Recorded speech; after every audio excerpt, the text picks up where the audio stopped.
నమస్తే, నేను మీ రాజశేఖర్. ఇక వార్తల్లోకి వెళ్దాం. మొత్తానికి ఈనాడులో చూద్దాం ఒకసారి. ముందుగా ఇక్కడ చూస్తే స్థానిక సంస్థల ఎన్నికల్లో బీసీలకు 42% రిజర్వేషన్ అంట. ఇక బీసీ రిజర్వేషన్ పైన మొన్నటి నుండి కొట్లాట జరుగుతూ ఉన్నది.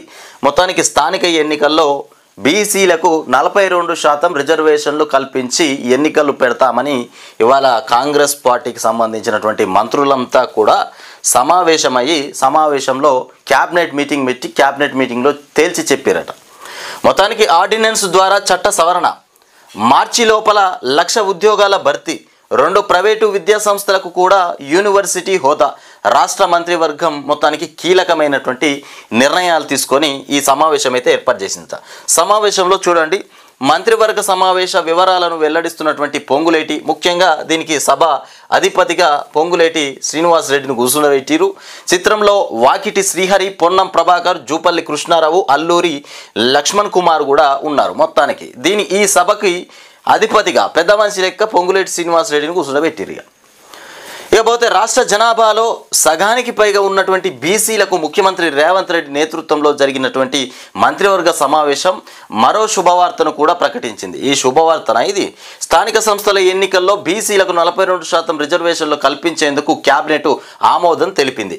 విద్యా ఉద్యోగాలతో పాటు స్థానిక సంస్థల ఎన్నికల్లోనూ మొత్తానికి బీసీలకు ఈ మేరకు రిజర్వేషన్లు కల్పించే 2 బిల్లులను కూడా ఈ ఏడాది మార్చిలో శాసనసభ ఆమోదించింది. ఇక ఇటీవలే పంచాయతీ ఎన్నికలకు కూడా సంబంధించినటువంటి అంశాలపైన హైకోర్టు కూడా ఇక నెలాఖరులోపు రిజర్వేషన్లు ఖరారు చేయాలని ప్రభుత్వాన్ని ఆదేశించిందట.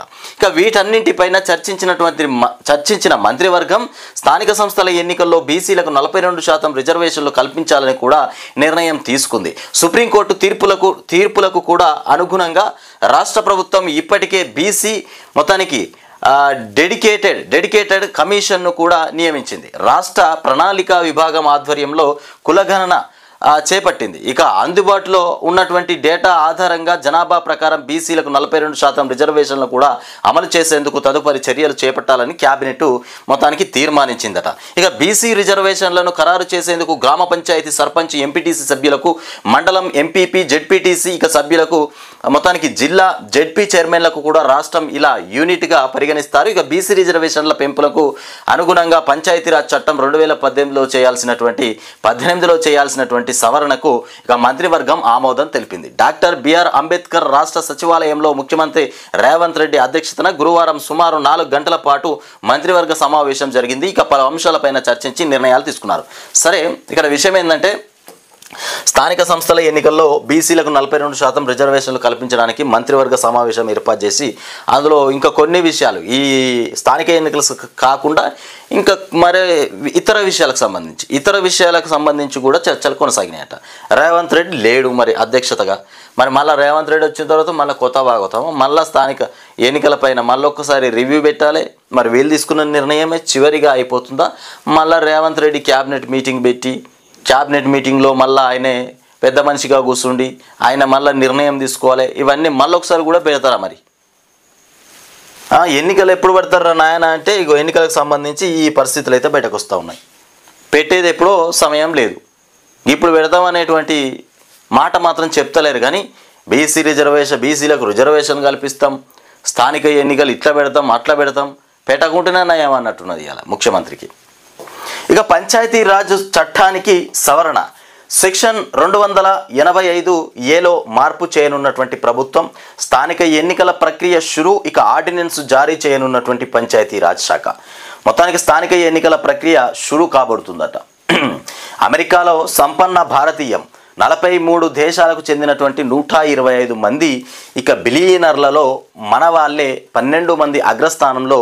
మొత్తానికి జై చౌదరి, తొలిసారిగా సుందర్ పిచాయ్, సత్య నాదేళ్లకు చోటు దక్కిందట. ఇక ఫోర్బ్స్ అమెరికా సంపన్న ప్రవాసుల జాబితా. అమెరికాను ప్రవాస భారతీయులు మరింత సంపన్న దేశంగా మారుస్తున్నారు. ఇక మొత్తానికి ఫోర్బ్స్ విడుదల చేసినటువంటి అమెరికాస్, అట్లాగే రీచెస్ట్, అట్లాగే ఇమిగ్రెంట్స్ ఇక 2025 జాబితా ఈ విషయాన్ని కూడా ధృవీకరిస్తోంది. మొత్తం 43 దేశాలకు చెందినటువంటి 125 మంది ప్రవాస బిలియనర్లు అమెరికాలో ఉన్నట్లు కూడా ఫోర్బ్స్ గుర్తించింది. వీటిలో 12 మంది భారతీయులే. ఈ సంఖ్య పరంగా ఇజ్రాయెల్ను కూడా మన దేశం అధిగమించింది. ఈ జాబితాలోని ఇతర విశేషాలు ఇలా ఉన్నాయంట మొత్తానికి. ఇక నిర్మాణ సంస్థలదే బాధ్యత అంటారు, ఇక నిధులు ఇస్తారు. నిర్మాణ సంస్థలదే బాధ్యత అంటారు, మొత్తానికి నిధులు ఇస్తారు అంటూ కాళేశ్వరం బ్యారేజీల్లో పరీక్షలపైన గందరగోళం, ద్వంద్వ వైఖరితో అయోమయం. మొత్తానికి నిర్మాణ సంస్థలదే బాధ్యత. ఇది కాళేశ్వరం ప్రాజెక్టులో ఆ పిల్లర్లు కుంగిపోయినాయని మేడిగడ్డల ఇదంతా జరిగింది కదా వ్యవహారం. దానికి సంబంధించి నిర్మాణ సంస్థదే పూర్తి బాధ్యత అంటారు, నిధులు ఇస్తారు అని వార్తనైతే తీసుకొచ్చారు మొత్తానికైతే. ఇక ఒక పక్క కాళేశ్వరం బ్యారేజీలో పరీక్షలకు ప్రభుత్వం నిధులు విడుదల చేస్తూ ఉన్నది పరీక్షలు చేయడానికి. ఇక మరోపక్క నిర్మాణ సంస్థలే ఖర్చు చేసి పరీక్షలు నిర్వహించాలని కూడా నీటిపారుదల శాఖ ఏఎన్సీ లేఖ. ఈ ద్వంద్వ వైఖరి ప్రాజెక్టు ఇంజనీర్లను కూడా అయోమయానికి గురి చేస్తోంది మొత్తానికి. ఇకపోతే శాఖ ఏఎన్సీ లేఖ రాసినటువంటి ఈ ద్వంద్వ వైఖరి ప్రాజెక్టు ఇంజనీర్లను అయోమయానికి గురి చేస్తోంది. నేషనల్ డ్యామ్ సేఫ్టీ అథారిటీ కూడా తుది సిఫార్సుల మేరకు కాళేశ్వరం బ్యారేజీలకు చేయాల్సినటువంటి పరీక్షల పరిస్థితి మొత్తానికి ఒక అడుగు ముందుకు 2 అడుగులు వెనక్కు అన్నట్లు కూడా ఉంది. ఒకవైపు పరీక్షలకు అవసరమైనటువంటి నిధులను ప్రభుత్వం విడుదల చేసి 2 వారాలు దాటింది. ఇంకోవైపు పరీక్షల నిర్మాణ సంస్థలే ఇక చేయాలని నీటిపారుదల శాఖ ఏఎన్సీ లేఖ రాశారు. ఈ లేఖను ప్రాజెక్టు చీఫ్ ఇంజనీర్, బ్యారేజీల ఎగ్జిక్యూటివ్ ఇంజనీర్లకు కూడా పంపారు. దాంతో నిర్మాణ సంస్థలు ప్రాజెక్టు ఇంజనీర్లు ఎవరు పనులకు శ్రీకారం చుట్టలేదు. ఓ బ్యారేజీ ఎగ్జిక్యూటివ్ ఇంజనీర్ ఏకంగా ఇక నిధులను మళ్ళీ ప్రభుత్వానికి వెనక్కు పంపినట్లు కూడా తెలిసింది. ఇక మరో 2 ఎగ్జిక్యూటివ్ ఇంజనీర్లు వెనక్కు పంపాలా లేదా అన్న మొత్తానికి ఊగిసలాటలో ఏమి నిర్ణయం తీసుకోలేదని కూడా సమాచారం. ఇకపోతే గత నెలలో కసరత్తు. ఎన్డీఎస్ఏ తుది నివేదికలో చేసిన సిఫార్సుల మేరకు మేడిగడ్డ, అన్నారం బ్యారేజీలకు మొత్తానికి చేయాల్సినటువంటి పరీక్షలపైన గత నెలలో కసరత్తు జరిగింది. ఎవరు చేయించుకున్న దానిపైన చర్చ జరిగినా చివరకు ప్రభుత్వం జోక్యం చేసుకుని మేడిగడ్డ ఇక బ్యారేజీకి 7 కోట్లు, అన్నారం బ్యారేజీకి 6.44 కోట్లు, సుందిల్లాకు 6.42 కోట్లు ఇక విడుదల చేసింది. ఈ నిధులను పరీక్షలు చేయాల్సినటువంటి సంస్థలకు మొత్తానికి పంపి పూర్తి చేయాలని కూడా సూచించింది. ఒప్పందం ప్రకారం నిర్మాణ సంస్థ పరీక్షలు చేయాల్సి ఉన్నందున వారికి ఆదేశాలు ఇవ్వాల్సింది పోయి ఇక ఈ పరీక్షలు చేయించుకోవడానికి తీసుకున్నటువంటి నిర్ణయాన్ని ఇక ర్యాటిపై చేయాలని కూడా లేఖ రాయడం జరిగిందట మొత్తానికి. ఇకపోతే ఓటరు జాబితాల సమగ్ర సవరణ సబబే మొత్తానికి అందుకు ఎంచుకున్నటువంటి సమయం సరికాదు. ఆధార్, రేషన్ కార్డులను కూడా గుర్తింపు పత్రాలుగా పరిగణించండి. ఇక బీహార్లో ఎన్నికల సంఘం కసరత్తు పైన సుప్రీంకోర్టు ధర్మాసనం చెప్తున్నటువంటి మాట. మొత్తానికి బీహార్కు సంబంధించి ఓటరు జాబితాల సమగ్ర సవరణ సబమే అని చెప్తా ఉన్నారట. మొత్తానికి ఆధార్, ఓటర్, రేషన్ కార్డులను కూడా పరిగణలోనికి తీసుకోవడం న్యాయబద్ధమైనటువంటి మా అభిప్రాయం. వాటిని పరిగణలోనికి తీసుకోవాలా లేదా అన్నది ఎన్నికల సంఘమే నిర్ణయించాలి. ఒకవేళ తీసుకోకపోతే అందుకు గల కారణాలను కూడా వెల్లడించాలి. ఏది ఆధార్ కార్డు, ఓటర్, రేషన్ కార్డులను ఎన్నికలకు సంబంధించి పరిగణలోనికి తీసుకోవాలంట. ఒకవేళ తీసుకోకపోతే మరి ఎందుకు తీసుకోలేదనేది కూడా తెలపాలంటూ సుప్రీంకోర్టు ధర్మాసనం తేల్చి చెప్పడం జరిగింది. ఇక బెట్టింగ్ యాప్ల కేసులో రంగంలోకి ఈడీ దిగిందంట. బెట్టింగ్ యాప్ల కేసులు అడ్డగోలుగా పెరిగిపోతున్నాయి. బెట్టింగ్లు అయితే అడ్డగోలుగా పెడతా ఉన్నారు. బెట్టింగులు పెట్టి ప్రాణాలు కోల్పోతున్నటువంటి ఘటనలు కూడా మనం చూస్తూ ఉన్నాం. ఇకపోతే 29 మంది సెలబ్రిటీలపై ఇక ఈసీఐఆర్ మొత్తానికి హవాలా కోణం పైన ఆరా. నిందితుల జాబితాలో ఇక రానా, ఇక విజయ్ దేవరకొండ, ప్రకాష్ రాజు, మంచు లక్ష్మి, ప్రణీత తదితరులు కూడా మొత్తానికి ఈ బెట్టింగ్ యాప్ కేసులో రంగంలోకి ఈ బెట్టింగ్ యాప్ కేసులో వీళ్ళు కూడా ఉన్నట్టున్నారు. మొత్తానికి యాప్ల కేసులో కీలక పరిణామం చోటు చేసుకుంది. ఈ తరహా యాప్ల కోసం ప్రమోషన్ల వ్యవహారంలో మనీ లాండరింగ్ ఇక జరిగిందనేటువంటి కోణంలో ఎన్ఫోర్స్మెంట్ డైరెక్టరేట్ ఈడీ రంగంలోకి దిగింది. 29 మంది సినీ నటులు, యూట్యూబర్లు మొత్తానికి ఇన్ఫ్లుయెన్సర్లపై ఇక ఎన్ఫోర్స్మెంట్ కేసు కూడా నమోదు చేసిందంట. సినీ నటులు, యూట్యూబర్లు వీళ్ళందరికీ వీళ్ళు కూడా ఉన్నారట బెట్టింగ్ యాప్లో. ఇక బీసీసీఐ నిధుల గోల్మాల్. మొత్తానికి టెండర్లు లేకుండానే పనుల అప్పగింత, 2.32 కోట్ల పక్కదారి. 2.3 కోట్ల పక్కదారి పెట్టిందట. బీసీసీఐ నిధుల గోల్మాల్ జరిగింది. మొత్తానికి టెండర్లు లేకుండానే పనులు అప్పగించేసిరట. టెండర్లు పిలవకపోతే చాలా డేంజర్. మాజీ మంత్రి సంతకం ఫోర్జరీతో శ్రీచక్ర క్రికెట్ క్లబ్లోకి ప్రవేశం. మాజీ మంత్రి సంతకం ఫోర్జరీతోని శ్రీచక్ర క్రికెట్ క్లబ్లోకి ప్రవేశించిందంట. ఇక జగన్మోహన్ రావును రిమాండ్కు తరలిస్తున్నటువంటి పోలీసులు అని ఇదొక వార్త. మొత్తానికి జగన్మోహన్ రావును రిమాండ్కు తరలిస్తున్నటువంటి పోలీసులు. హెచ్సిఏ అధ్యక్షుడు జగన్మోహన్ రావు అక్రమాల బహిర్గతం. మొత్తానికి హైదరాబాద్ క్రికెట్ అసోసియేషన్ హెచ్సిఏలో అక్రమాలపైన తెలంగాణ సిఐడి దర్యాప్తు క్రమంలో మొత్తానికి పలు అంశాలు వెలుగులోకి వస్తున్నాయి. ఉమ్మడి రాష్ట్రంలో మంత్రిగా పనిచేసిన కృష్ణ యాదవ్ సంతకాన్ని ఫోర్జరీ చేయడంతో పాటు బీసీఐ మంజూరు చేసిన 2.32 కోట్ల నిధులను కూడా అసోసియేషన్ అధ్యక్షుడు జగన్మోహన్ రావు పక్కదారి పట్టించినట్లు కూడా సిఐడి మొత్తానికి ప్రాథమికంగా గుర్తించింది. అబ్బా, ఈయన మంత్రి సంతకాన్ని ఫోర్జరీ చేయడమే కాకుండా జగన్మోహన్ రావు మొత్తానికి 2.32 కోట్ల నిధులను కూడా పక్కదోవ పట్టించిందట. చాలా పెద్ద గణితుడు. ఇక పోతే అనిషా వలలో నిమ్స్ డిప్యూటీ కలెక్టర్, డిప్యూటీ తహసీల్దార్, డ్రైవర్ వీళ్ళందరూ పడిపోయినారట. రైతుకు భూ పరిహారం చెల్లించేందుకు 65,000 డిమాండ్ చేసినారంట. మరో కేసులో 25,000 ఇక తీసుకుంటూ పట్టుబడ్డ గచ్చిబౌలి మహిళ టానా ఎస్ఐ. ఇది మొత్తానికి అనిషా వలలో చిక్కిపోయినటువంటి వాళ్ళు. ఇక అత్యయిక స్థితి ఓ చీకటి అధ్యయనం. భారత్ ఆత్మను కూడా గౌరవించింది కాంగ్రెస్ ఎంపీ తరూర్ ధ్వజం. ఇక మోదీ అరుదైనటువంటి ఘనత. 17 అంశాల పార్లమెంట్లో ప్రసంగం. ఇక కాంగ్రెస్ ప్రధానులందరూ కూడా కలిసి చేసినవి 17 అంట అంశాలు. 17 కాంగ్రెస్ ప్రధానులందరూ కలిసి చేసినవి 17. మొత్తానికి మోదీ అరుదైన ఘనత 17 దేశాల పార్లమెంట్లో ప్రసంగం.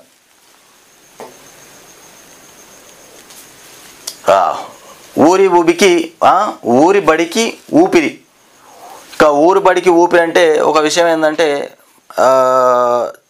పిల్లలు గ్రామంలో ఉన్నటువంటి స్కూళ్ళను పక్కన పెట్టేసి ప్రైవేటు బడులకు పోతా ఉంటారు. బస్సులు ఎక్కి ఇప్పుడు ఎట్లా ఉన్నారంటే సమాజం ఎట్లా ఉన్నదంటే నీ కొడుకు ఏ స్కూల్కి పోతుండు, మరి నీ కొడుకు ఏ స్కూల్కి పోతుండు, మీ కొడుకు ఫీజు ఎంత, మా కొడుకు ఫీజు ఎంత, ఇగో ఇట్లా మాట్లాడుకుంటా. అక్కడ విషయం ఏంటంటే ఎవరి కొడుకు ఫీజు ఎక్కువ కడితే వాళ్ళే గొప్ప అనే స్టేజ్లో మాట్లాడుకుంటారు. మరి చదువు ఎక్కడొస్తుంది, మరి ఎక్కడ చదువుకుంటే నా పిల్లోడు బాగుపడుతుంది అనేటువంటి ఆలోచన మాత్రం చేయట్లే. ఊరు బడి బ్రహ్మాండంగా ఉంటుంది చదువుకోవడానికి. ఊళ్ళో బడైన మన ప్రాథమిక పాఠశాల అయినా సరిపోతుంది, ఎక్కడైనా చదువుకోవచ్చు. చదవాలనేటువంటి టాలెంట్ ఉంటే, చదవాలనేటువంటి ఆలోచన ఉంటే. తల్లిదండ్రులను ఒప్పించారు, పిల్లల్ని చేర్పించారు. ఉపాధ్యాయులు యువత చొరవతో మళ్ళీ తెరుచుకున్నటువంటి 138 సర్కారు పాఠశాలలు, వాటిలో 1500 మంది విద్యార్థులు ప్రవేశాలు. ఇది కథ. మొత్తానికి ఊరి బడికి ఊపిరి అయితే మొదలైపోయింది. ఊపిరి వచ్చేసింది ఊరి బడికి, ఎక్కడో కాదు ఇది. ఇంకా బెట్టింగ్ యాప్స్ ప్రమోషన్ 29 మంది సెలబ్రిటీల పైన కేసు కూడా నమోదైపోయింది. స్థానిక ఎన్నికలపైన ఇది అంశం. ఇక ఇక్కడ చూడు, ఇగో ఢిల్లీలో మొత్తానికి భూకంపం వచ్చేసిందట.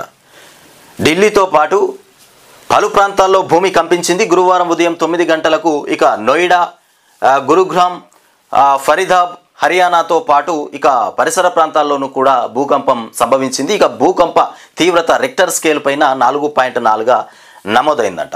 ఇకపోతే పాకిస్తాన్ పైన BLA ఆపరేషన్ బాంబ్. మొత్తానికి పాకిస్తాన్లోని బలూచిస్తాన్ ప్రాంతంలో బలూచ్ లిబరేషన్ ఇక ఆర్మీ ఆపరేషన్ బాంబ్ పేరిట ఇక దాడులకు పాల్పడుతున్నది. ఇక మక్రాన్ తీరం నుంచి మొత్తానికి కోహ్యే సులేమాన్ పర్వతాల వరకు కూడా పలు జిల్లాల్లో ఈ దాడులు కొనసాగుతున్నాయి. ఇకపోతే ఇంగ్లాండ్ 251/4 ఇండియాతో గురువారం మొదలైనటువంటి 3వ టెస్టులో ఇంగ్లాండ్కు శుభారంభం లభించింది. ఇక జో రూట్ 99 బ్యాటింగ్ ఇక పోతే ఓలీ పోపు ఇక 44 మొత్తానికి రాణించడంతో తొలి రోజు కూడా ఆట ముగిసే సమయానికి ఇంగ్లాండ్ తొలి ఇన్నింగ్స్లో 83 ఓవర్లలో 251/4 స్కోర్ చేసిందని చెప్తున్నటువంటి మాట. ఇకపోతే ఇక్కడ చూడండి, ఆ కళ్ళులో ఏం కలిసింది. ఇదేదో కూకుట్పల్లిలో మొత్తానికి హైదరాబాద్లో కల్తీ కళ్ళు దాగి కొంతమంది అస్వస్థతకైతే గురైపోయినారు. ఆ కళ్ళులో ఏం కలిసింది, ఇక కూకుట్పల్లి ఘటనకు కారణాలేంటో తేల్చండి. ఎక్సైజ్ శాఖకు ప్రభుత్వం ఆదేశం. రాష్ట్ర వ్యాప్తంగా ఎన్నికలు కాంపౌండ్స్లోనూ తనిఖీలు చేపట్టి రిపోర్టు ఇవ్వాలని ఆర్డర్. రంగంలోకి ఎక్సైజ్ శాఖ. కూకుట్పల్లిలోని కళ్ళు మొత్తానికి కాంపౌండ్స్లో శాంపిల్స్ కూడా సేకరణ. కళ్ళులో మొత్తానికి ఆల్ఫ్రాజోలం మత్తు టాబ్లెట్లు మురికి నీళ్లు కలిసినట్టు కూడా గుర్తించారట. మొత్తానికి 7కు చేరినటువంటి కల్తీ కళ్ళు మృతులు. ఓని అమ్మ చనిపోవడం జరిగిందిరా నాయన. కల్తీ కళ్ళు తాగి ఈ డబ్బుల కోసము గింత దారుణంగా తయారైపోయారు. ప్రాణాలను బలిగొంటా ఉన్నారు. మరి ఈ ఎక్సైజ్ శాఖ నిద్రపోతుందా? ముఖ్యంగా ఈ ప్రాణాలు కోల్పోవడానికి కారణం ఎక్సైజ్ వాళ్ళే. వాళ్ళని శిక్షించాలి పట్టుకొని. ఫస్ట్ వాళ్ళని శిక్షిస్తే బాగుంటుంది. వాళ్ళు నిద్రపోతూ ఉన్నారు. ఇలా ఎక్కడ చూసుకున్నా రాష్ట్రంలో జిల్లా ఆఫీసర్లు మంచిగా నిద్రపోతూ ఉన్నారు. వాళ్ళకు పట్టింపు లేనట్టుగానే పనిచేస్తూ ఉన్నారు. ఏ శాఖలో చూసినా. 7గురు మృతి చెందిండ్రట. 3 కళ్ళు దుకాణాల లైసెన్సు రద్దు. మొత్తానికి ఆల్ఫ్రాబోలం కలిసి కళ్ళు తయారు చేస్తున్నట్టు కూడా నిర్ధారణ. 2 ఓనర్లు కూడా విక్రేతలు అరెస్టు కూడా చేసినారట. మొత్తానికి ఇదేదో ముందే చేస్తే బాగుండేది.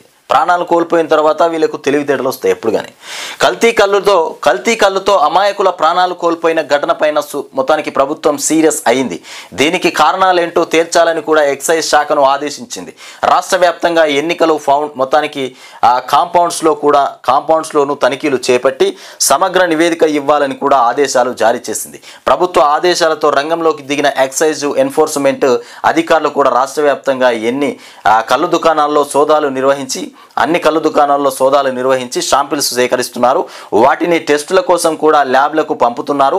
హైదరాబాద్ కూకుట్పల్లిలోని కళ్ళు కాంపౌండ్స్ నుంచి కూడా శాంపిల్స్ సేకరించారు. కళ్ళులో ఆల్ఫ్రాజోలం మత్తు ట్యాబ్లెట్లు కూడా చివరికి మురికి నీళ్లు కూడా కలిసినట్టు గుర్తించారు. సాధారణంగా మొత్తానికి పులియబెట్టినటువంటి కళ్ళును గంటల్లోనే విక్రయించాల్సి ఉండగా ఈ మాఫియా సభ్యులు 2-3 రోజుల వరకు కూడా నిల్వ ఉంచి విక్రయిస్తున్నట్టు తనిఖీల్లో వెల్లడైంది. ఎన్ని రోజులు నిల్వ ఉంచి అమ్మితే అస్వస్థతకు గురవుతారు, ఇంకేమైనా అవుతుంది. చివరికి జరిగింది అదే. ఇప్పటికీ మృతి చెందుతూ ఉన్నటువంటి సంఘటనలు బయటకు వస్తూ ఉన్నాయి. 5గురు, 7గురు, 6గురు ఎంతమంది చనిపోయారు. వరద జలాల మిగులు జలాల మొత్తానికి బనకచర్ల ప్రాజెక్టు పైన ఏపీ క్లారిటీ ఇవ్వట్లేదు. సిడబ్ల్యూసికి గోదావరి మొత్తానికి బోర్డు లేఖ రాసిందట. వరద మిగులు జలాల లెక్క తేల్చేందుకు స్టడీ చేయించాలి. మొత్తానికి పీబీ లింక్ ప్రాజెక్టు టీఏసీ అనుమతులకు విరుద్ధం. కేవలం పోలవరం ప్రాజెక్టుకే టీఏసీ కూడా అనుమతులున్నాయి. బనకచర్ల లింకుతో ఆ ప్రాజెక్టు రూపురేఖలే మారిపోతాయి. దీనికి గోదావరి పరివాహక రాష్ట్రాల అనుమతులు కూడా అవసరం. ఈ లింకుతో మొత్తానికి ఏపీ తరలించేటువంటి 200 టీఎంసీలో తెలంగాణ, మహారాష్ట్ర, కర్ణాటకకు కేటాయింపులు కూడా ఉండాలని వెల్లడి చేసినటువంటి అంశాలు. ఇకపోతే ప్రాజెక్టు పైన గోదావరి ఏపీ ప్రభుత్వం చేపట్టిన పోలవరం బనకచర్ల ప్రాజెక్టు పైన గోదావరి రివర్ మేనేజ్మెంట్ బోర్డు జీఆర్ఎంబి పలు అభ్యంతరాలు కూడా వ్యక్తం చేసింది. ఈ ప్రాజెక్టును వరద జలాలతో చేపడుతున్నారా లేక మిగులు జలాలతో చేపడుతున్నారా అన్న దానిపైన ఆ రాష్ట్రం ఇప్పటి వరకు కూడా క్లారిటీ ఇవ్వలేదని పేర్కొంది. ఓసారి మిగులు జలాలని కూడా మరోసారి వరద జలాలని చెబుతున్నదని తెలిపింది. ఇకపోతే ఈ నేపథ్యంలో ముందు వరద జలాలు మిగులు జలాల లెక్కలను కూడా తేల్చాల్సిన అవసరం ఉందని కూడా స్పష్టం చేసినటువంటి అంశం. ఇకపోతే హెచ్సిఏ అధ్యక్షుడు జగన్మోహన్ రావుకు బిగుస్తున్నటువంటి ఉచ్చు ఇది చూసినాం మనం. ఇకపోతే ఎంపీ అయినటువంటి వంశీకృష్ణకు ప్రోటోకాల్ పాటించండి. అన్ని శాఖల అధికారులకు కూడా పెద్దపల్లి కలెక్టర్ ఆదేశం. మొత్తానికి ఉల్లంఘిస్తే కఠిన చర్యలు తీసుకుంటామని కూడా హెచ్చరికలు జారీ చేసినారు.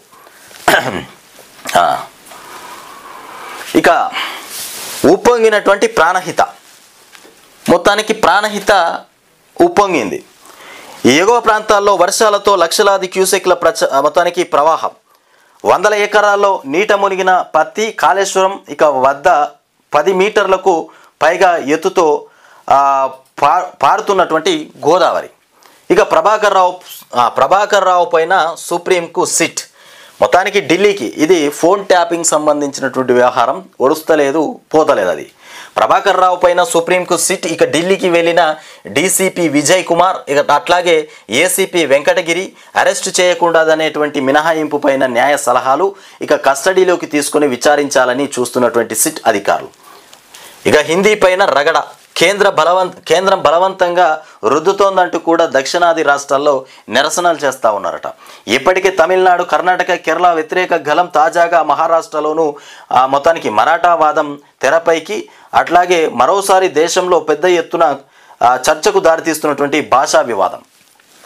హిందీ పైన ఓ పెద్ద రగడ కొనసాగుతూ ఉన్నారట. ఇక ప్రభాకర్ రావుకు సంబంధించి ఫోన్ ట్యాపింగ్ ఏదైతే ఉందో అది తనను అరెస్ట్ చేయకుండా ఫస్ట్ తనతోని విచారణ చేపట్టాలనేటువంటి ఆలోచన చేస్తూ ఉన్నారట. బీసీలకు కాంగ్రెస్ మొత్తానికి ఘరానా మోసం, బీసీలకు కాంగ్రెస్ మొత్తానికి ఘరానా మోసం చేసింది. రాష్ట్రపతికి బిల్లును పంపి రాష్ట్రంలో ఆర్డినెన్స్ డ్రామా ఆడుతూ ఉన్నది. ఏది కాంగ్రెస్ 42% కోటాపై ఆర్డినెన్స్కు క్యాబినెట్ నిర్ణయం. ఇక చట్టపరంగా చెల్లుబాటు కాదని కూడా తెలిసి రేవంత్ సర్కారు దులిపేసుకునేటువంటి ప్రయత్నం చేస్తూ ఉన్నారు. వీళ్ళకు తెలుసు 42% రిజర్వేషన్ ఏదైతే ఉందో అది ఢిల్లీకి పంపించారు కదా. అసలు అక్కడ నుండి ఆమోదము బీసీలకు 42% రిజర్వేషన్ కల్పించాలని ఆమోద ముద్రం పల్లె. ఇక్కడ ఢిల్లీలో మొత్తానికి పార్లమెంట్లో ఆమోద ముద్ర పడలే. ఇంకా రాష్ట్రపతి కూడా ఆమోదించాలి. ఆమోదిస్తేనే బిల్ పాస్ అవుతుంది. అది ఇంకా జరగలే. మరి రేవంత్ రెడ్డి 42% బీసీలకు రిజర్వేషన్లు కల్పిస్తామని మాటిచ్చినాడు. అట్లాగే దానిపైన మంత్రులు కూడా సమీక్ష నిర్వహించారు నిన్న. ఆ మంత్రులు కూడా మొత్తానికి చర్చలు పెట్టారు. 42% బీసీ రిజర్వేషన్లు కల్పిస్తామని స్థానిక ఎన్నికల్లో మాట్లాడుతూ ఉన్నారు. మరి అవన్నీ తూతూ మంత్రమే అయిపోతాయి. ఆర్డినెన్స్ పరిష్కారం అయితే అసెంబ్లీ తీర్మానం ఎందుకు చేశారు బీసీ సంఘాలు? రాజ్యాంగ సవరణ సాధ్యపడదని కూడా తెలిసి ఏమార్చే ఎత్తుగడ. కోర్టుకు మొత్తానికి ఎవరు వెళ్ళినా బీఆర్ఎస్ వైపే వేలెత్తి చూపే పన్నాగం చేస్తూ ఉన్నారట. ఇక ఫిబ్రవరి 27న డెడికేటెడ్ కమిషన్ను నియమిస్తూ ఉత్తర్వు. మార్చి 6 కల్లా నివేదిక సిద్ధమవడం పైన అనుమానాలు ఎన్నో ఉన్నాయట. వారంలోనే వార్చినటువంటి రిపోర్టు విశ్వసనీయత ఎంత అంటూ. ఇకపోతే బీసీల సంఖ్య తక్కువగా చూపారని కూడా సర్కారుపై విమర్శలు. రాష్ట్రం చేపట్టిన కులగణన చెల్లబోదన్న కేంద్ర ప్రభుత్వం. వీళ్ళు బీసీల సంఖ్యనే తక్కువ చూపెట్టిరు. కేంద్రం చెప్పేసింది ఈ కులగణన చెల్లదు అని. ఇక అయినా డెడికేటెడ్ కమిషన్ రిపోర్టుకు క్యాబినెట్ ఆమోదం. ఇప్పటి వరకు నివేదికను ప్రజల ముందు ఉంచని ప్రభుత్వం. రిజర్వేషన్ల ఎగవేతక, ఇక స్థానిక ఎన్నికలు తప్పించుకునేందుక, ఇక బాబు తరహా జిత్తులతో ఏమార్చుతున్నటువంటి రేవంత్ బీసీ సంఘాల మండిపాటు ఆందోళనకు సమాయత్తం జరుగుతూ ఉన్నది. ఇది కథ. వీళ్ళు కులగణన ఏదైతే చేసిరో ఆ కులగణన ఫెయిల్ అయిపోయింది. ఆ కులగణన కరెక్ట్ కాదు, మళ్ళా చెయ్యాలి. బీసీ రిజర్వేషన్ల 42% బీసీ రిజర్వేషన్లు ఏదైతే ఉందో అది కూడా రాంగ్ అని మొత్తానికి కేంద్రం చెప్పి పారేసింది. చెప్పిన తర్వాత వీళ్ళు ఇంకా ఏదో కేంద్రం నుండి ఆమోదం వస్తుంది అన్నట్టుగా వీళ్ళే మొత్తానికైతే డబ్బా కొట్టుకుంటా బీసీలకు 42% రిజర్వేషన్లు కల్పించమని చెప్తా ఉన్నారు. మరి ఇది పంచాయతీ పుట్టించి అగ్గి రాబెట్టి మొత్తానికైతే ఎన్నికలు దూరం చేసేటువంటి ఆలోచన చేస్తూ ఉన్నారు వీళ్ళు. బనకచర్లతోని ఏపీకి నష్టమేనట. ఇక బిగ్ భూదందా కోసమే హెచ్సియు విధ్వంసమా? ఇది అంత 100% అదే అనుకుంటా. హెచ్సియు విధ్వంసాన్ని మొత్తానికి పెద్ద భూదందా చేయడానికే ఈ గందరగోళాన్ని తీసుకొచ్చారు. బసవతారక నగర్ హస్తగతం వెనక మరో కొత్త కోణం. ఆ 90 ఎకరాలకు ఆనుకునే కంచగచ్చిబౌలి 400 ఎకరాలు ఉన్నది. విలువ పెంచుకునేందుకే ఐటీ పార్కు ఏర్పాటుకు యత్నాలు. భాగ్యనగర్ టీఎన్జిఓ 142 ఎకరాల్లోనూ 25 ఎకరాలకు ఎసరు పెట్టే అవకాశం ఉంది. పోతే ఐటీలో మొత్తానికి తెలంగాణనే మేటిలో ఉందంట. బీజేపీ మ్యాప్లో తెలంగాణ మాయం. బీజేపీ మ్యాప్లో తెలంగాణను మాయం చేసిరట. ఇదేంది ఇది? నారా లోకేష్కు ఏపీ బీజేపీ చీఫ్ మ్యాప్ బహుకరణ. దాంట్లో ఎన్ని రాష్ట్రాలున్నా తెలంగాణే గయాబైపోయింది. ఒయ్యమ్మ, ఇదేంది? అవకాశం చిక్కినప్పుడల్లా తెలంగాణ రాష్ట్రం పైన తమ వ్యతిరేకతను కూడా వ్యక్తం చేస్తున్నటువంటి కమలం నేతలు. ఇదే మీ అధికారిక విధానమా? మోదీకి కేటీఆర్ ప్రశ్న. ముమ్మాటికి తెలంగాణ అస్తిత్వం పైన దాడే దాసోజు. మొత్తానికి బీజేపీ మ్యాప్లో తెలంగాణ మాయం చేసిరట. దాంట్లో అన్ని రాష్ట్రాలు ఉన్నా కానీ తెలంగాణ గయాబ్ చేసిరు. తెలంగాణ మీద పగబెట్టిరేంద్ర నాయన అన్ని పార్టీల వాళ్ళు. బీఆర్ఎస్ అనేది ఒకటి తెలంగాణ వాదానికి, తెలంగాణకు బీఆర్ఎస్ఏ తలమానికం అన్నట్లు అయిపోయింది. ఇప్పుడు బీజేపీ కానీ కాంగ్రెస్ కానీ ఇవి రెండు నేషనల్ పార్టీలు. ఇవి ఏం చేస్తున్నాయి? ఇవి కూడా తెలంగాణను నిందిస్తున్నాయి. తెలంగాణ లేకుంటే బాగుండరా అన్నట్టున్నాయి. తెలంగాణలో వరి వేయొద్దట. రాష్ట్రంలో వరి సాగు అవసరమే లేదు. ఇంత ధాన్యం ఎవరికి అవసరం? బియ్యం లేక మొత్తానికి ఎవరు చచ్చిపోతలేరు. యూరియా అడ్డగోలుగా వాడుతున్నారు. బీజేపీ ఎంపీ కొండ విశ్వేశ్వరరెడ్డి వ్యాఖ్య. అట్లాగే తెలంగాణ రైతులపైన బీజేపీ మరో కుట్ర. యూరియా కోత అందులో భాగమేనా? యూరియా అందుతలేదని వరేయొద్దని చెప్తున్నాడు తెలంగాణ వాసులకు.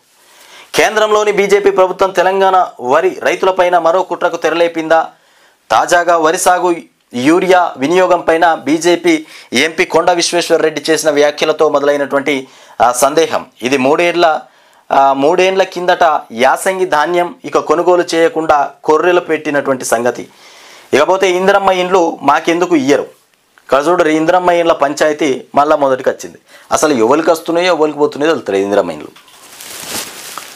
మరి ఇందిరమ్మ ఇండ్లు కట్టుకోమని ఇచ్చిన వాళ్ళు కూడా మరి కొంతమంది కడతలేరు. కట్టుకుందామనే ఆలోచన చేసినా అసలు డబ్బులు వస్తాయా రావా అనేటువంటి భయంతో కూడా ఉన్నారు మొత్తం మీద.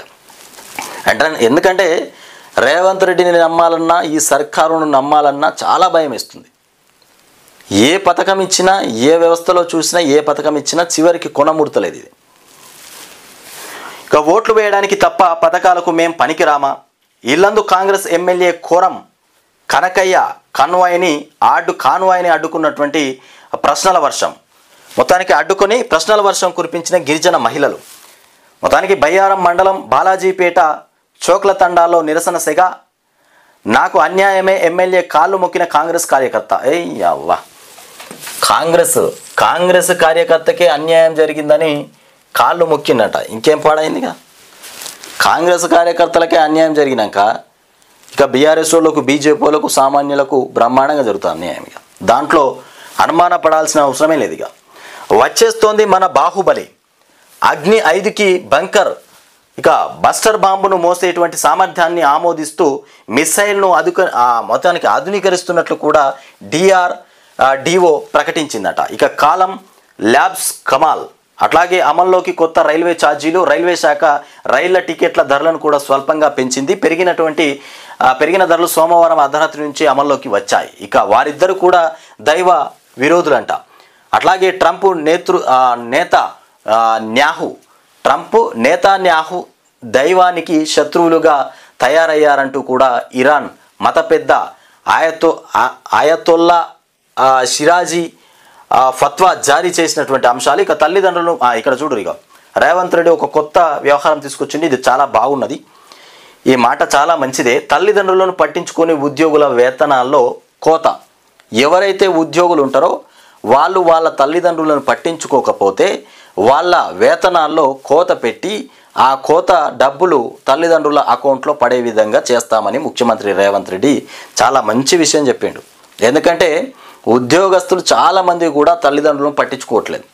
ఇక పట్టించుకున్నాడంటే పుణ్యాత్ముడే, పట్టించుకోని వాడు మాత్రం పాపాత్ముడే. కష్టపడి పిల్లల్ని పెద్ద చేసి చదివిపిస్తే ఇవాళ వాళ్లకు ఉద్యోగాలు వచ్చి వాళ్ళకు వేతనాలు పడతా ఉంటే తల్లిదండ్రులను చూసి చూడనట్టు ఎవరైతే చూస్తూ ఉన్నారో వాళ్ళ జీతభత్యాల నుండి సగం కొంత తీసేసి తల్లిదండ్రులకు వేసేటువంటి ఆలోచన చేస్తూ ఉన్నారట ముఖ్యమంత్రి రేవంత్ రెడ్డి. ఇది ఒక్కటి మాత్రం మంచి పని చేస్తున్నారు రేవంత్ రెడ్డి, దీనికి మెచ్చుకోవచ్చు. తల్లిదండ్రులను పట్టించుకొని ఉద్యోగుల వేతనాల్లో కోత. వారి వేతనాల నుంచి 10-15% నేరుగా తల్లిదండ్రుల ఖాతాల్లో జమ.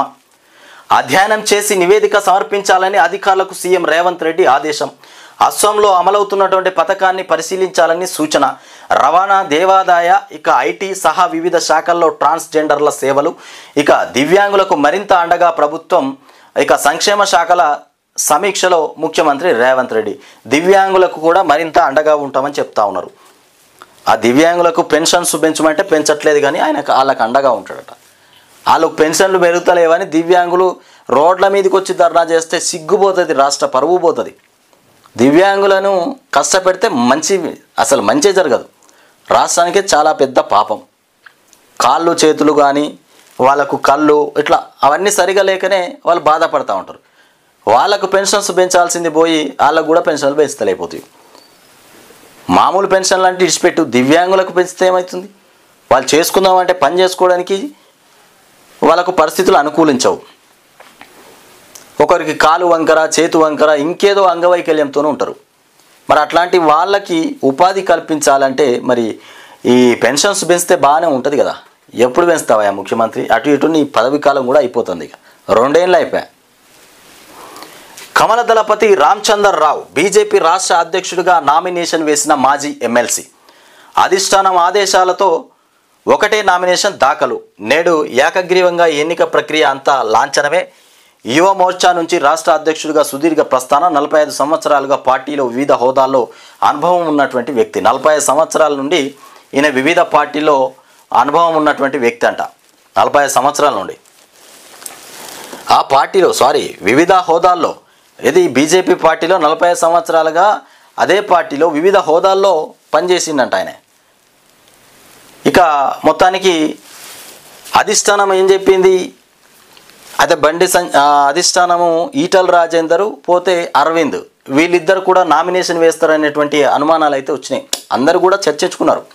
అటుపోతే ఈటల రాజేందర్కి వస్తుందా అధ్యక్ష పదవి, అరవింద్కి వస్తుందా, ఇంకా లక్ష్మణ్కి వస్తుందా, ఇట్లా ఆలోచన చేసిండ్రు. కానీ చివరికి ఈయనకు దక్కింది. ఏది వేసినటువంటి బీజేపీ రామచందర్ రావుకు దక్కింది మొత్తానికి. అసలు ఈయన పేరు కూడా బయటకు రాలే, అనుకోకుండా తన పేరు బయటకు వచ్చేసింది. ఆయన అసలు ఈ లోపల చర్చలు కొనసాగినట్టున్నాయి, ఆల్రెడీ డిక్లేర్ అయిపోయినరు, అన్నీ జరిగిపోయినాయి. సమయానికి ఈయన వచ్చి నామినేషన్ వేసిండు, ఒక్కడే ఏకగ్రీవం అయిపోయిండు. మీకో దండం మీ పార్టీకో దండం. అగో రాజా సింగ్, ఏది బీజేపీకి మీకో దండం మీ పార్టీకో దండం, మీ పార్టీకి నేను రాజీనామా చేస్తున్నా అని చెప్పిండంట. బీజేపీ సభ్యత్వానికి ఎమ్మెల్యే రాజా సింగ్ రాజీనామా. అధ్యక్ష పదవికి నామినేషన్ వేయకుండా అడ్డుకున్నారని ఆరోపణ. రాజీనామా లేఖను కిషన్ రెడ్డికి సమర్పిస్తున్నట్లు కూడా ప్రకటన. అసెంబ్లీ స్పీకర్కు రాజీనామా లేఖను పంపాలని సూచన. ఇది కథ. రాజీనామా లేఖను కిషన్ రెడ్డికి సమర్పిస్తున్నట్లు ప్రకటన. సరే, ఈయన మరి రాజా సింగ్ ఏం పాపం చేసిండే? ఆ పాపం నామినేషన్ వేయడానికి పోతే ఆయన అనుచరులను బలపరిచే వాళ్ళని అడ్డుకున్నారట. అరే వేస్తే అయ్యేపోతుంది, ఓటింగ్ పెడతారు, గెలిస్తే గెలుతాడు, పోతే పోతాడు. గెలుపు ఓటములు అనేది వివిధ కార్యకర్తలు, వివిధ నాయకులు, మీ పార్టీ నాయకులే కదా తేల్చి చెప్పేది. ఎవరితో ఓటింగ్ లేకుండానే ఈయనకు పదవి కట్టపెట్టడం ఏంటి? అసలు ఓటింగ్ పెట్టకుండా పదవి కట్టపెట్టడం అనేది కరెక్ట్ కాదు. ఇక అది మీ బీజేపీ వాళ్ళకు మీకు తెలిసినటువంటి ఆలోచన, దానిలో మనం మాట్లాడాల్సిన అవసరం లేదు. కానీ వాస్తవానికి అయితే ఛాన్స్ ఇవ్వాల్సిందే. రాజా సింగ్ నామినేషన్ వేస్తే పాపం ఆయన గెలిచేవాడు కావచ్చు అధ్యక్ష పదవికి. ఆయన మీద కూడా చాలామంది ఆధారపడి ఉంటారు కదా. బతుకులు బుగ్గి ఫార్మా పరిశ్రమలో భారీ పేలుడు. మొత్తానికి 16 మంది కార్మికులు, ఉద్యోగులు దుర్మరణం. 36 మందికి కాలిన గాయాలు. పలువురి పరిస్థితి కూడా విషమంగా ఉంది. కుప్పకూలిన భవనాలు, శిథిలాల కింద మరికొందరు. ఇక మృతుల సంఖ్య పెరిగే అవకాశం ఉంది. సంగారెడ్డి జిల్లాలోని సిగాజీ కంపెనీలో రియాక్టర్ పేలడంతో ప్రమాదం. చెల్లాచెదురుగా ఎగిరిపడిన కార్మికులు, ఛిద్రమైన శరీరాలు, అగ్నికీలకల్లో పలువురి సజీవ దహనం. సమీప ఆసుపత్రులకు క్షతగాత్రుల తరలింపు. మృతుల్లో ఎక్కువ మంది ఒడిశా, బీహార్, యూపీ వారే ఉన్నారంట. అర్ధరాత్రి వరకు కూడా కొనసాగినటువంటి రెస్క్యూ ఆపరేషన్.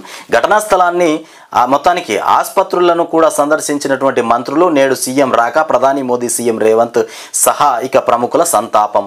మొత్తానికి పేలుడు దాటికి ధ్వంసమైన పరిశ్రమ భవనం. ఇక వారి ఆచూకీ తెలియక రోధిస్తున్నటువంటి బాధితులు. ఇక్కడ చూస్తున్నటువంటి విజువల్స్ మొత్తానికి పేలుడు దాటికి చెల్లాచెదురుగా పడిపోయింది. ఇక్కడ ఆ కంపెనీ అక్కడ ఉన్నటువంటి భవనం మొత్తం ఇగో మామూలు పేలుడు కాదు, చాలా భయంకరమైనటువంటి పేలుడు ఉన్నది. ఒక కుటుంబంలో కుటుంబ సభ్యురాలు ఏడుస్తూ ఉన్నటువంటి ఆర్తనాదాలు. పారిశ్రమలో ప్రాణాలు గాలిలో దీపాలు. పారిశ్రామికీకరణతో పాటే పెరుగుతున్నటువంటి ప్రమాదాలు. 5 ఏళ్లలో 600కు పైగా ప్రమాదాలు, 1116 మంది మృతి. ఇక రసాయన ఔషధ పరిశ్రమలోనే ఎక్కువగా. డైరెక్టరేట్ ఆఫ్ ఫ్యాక్టరీలో మొత్తానికి ఇన్స్పెక్టర్ల కొరత. ఇది కథ. బనకచర్లకు మొత్తానికి బ్రేక్ పడింది. పోలవరం బనకచర్ల అనుసంధాన ప్రాజెక్టు ఇక పీబీఎల్పీకు తొలి దశ ఇక పర్యావరణ అనుమతుల్లో భాగంగా టార్మ్స్ ఇక ఆఫ్ రెఫరెన్స్ ఇక TOR జారీ చేయాలని కూడా ఏపీ ప్రభుత్వం చేసినటువంటి విజ్ఞప్తిని కేంద్ర పర్యావరణ అటవీ వాతావరణ మార్పుల మంత్రిత్వ శాఖ తిరస్కరించిందట మొత్తానికి.